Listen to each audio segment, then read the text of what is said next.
இது வந்து முடக்கத்தாங்க. இது காய வச்சு பொடி பண்ணி ரசம் பண்ணலாம். ரொம்ப பொடியாகக்கூடாது, திப்பி திப்பி ஆக்கணும். இது வந்து மண் தக்காளி. இது ஒருத்தவங்க படம் சராயில் உள்ளவங்க கேட்டாங்க, கோயிலுக்கு வருவாங்க கொடுக்கணும்.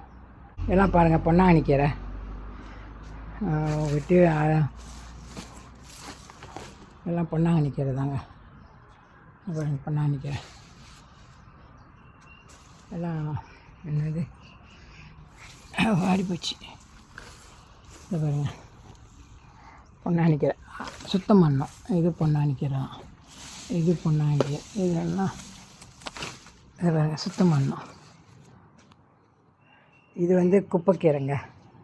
இது வந்து பொடி செஞ்சு கொஞ்சம் கொஞ்சம் ஒரு 1/4 டீஸ்பூன் சாப்பிட்லாம் சோத்தில் வச்சு. இது வந்து கறி வைக்க போகிறேன், கீரைக்கறி. இதில் நிறைய விதமான பொன்னாங்கண்ணி கீரை இருக்குது, பசலைக்கீரை இருக்குது, மண் தக்காளியும் போட்டுடலாம் சேர்த்து. மண் தக்காளி. இது மயமாக கொத்தமல்லிங்க. துவை செய்யலாம், நேரம் இல்லை இப்போ செய்யறதுக்கு. இதில் வந்து அரும்பு வரும். அப்படியே பூ வந்து இப்படி கொஞ்சம் பீஜி, இந்த பீஜி போட்டோமா வளர்ந்துடும். இது பாருங்கள், இது அன்னாசி பழம் யாகத்துக்கு. குச்சாக்கீரை எத்தனை வருஷமாக இருக்குது தெரியுங்களா அந்த குச்சாக்கீரை. இது இன்னும் சுத்தம் பண்ணல. இது கொச்சாக்கீரை. இது சாப்பிட்லாம். அந்த பூவை கனகாமரம், ரோஜாப்பூ, சவுசை முருங்கை. அங்கே பாருங்க, கருமஞ்சள் பைப்பில் வருது. அது பைப்பு வெட்டி எடுத்தோம், அவ்வளோ இருக்கும். நான் வெட்ட மாட்டேன், அப்படியே விட்டுருவேன். இதெல்லாம் அங்கே ஒரு பாட்டி இருக்காங்க, கொண்டு கொடுத்தா ஆஞ்சி கொடுத்துருவாங்க.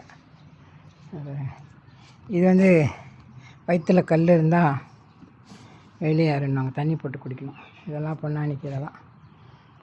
பாருங்கள், சுண்டைக்காய் செடி எவ்வளோ சுண்டைக்காய் பாருங்கள். இது சொந்தமாக வந்ததுங்க சுண்டைக்காய்.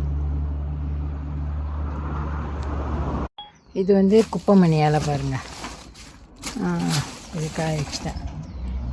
இது வந்து என்ன இது இது முடக்கத்தான் ரசம் வைக்க நல்லா காஞ்சிச்சு. இது பொடி பண்ணி வச்சுக்கிட்டோமா, சோத்தில் கூட கொஞ்சம் வச்சு சாப்பிட்லாம்.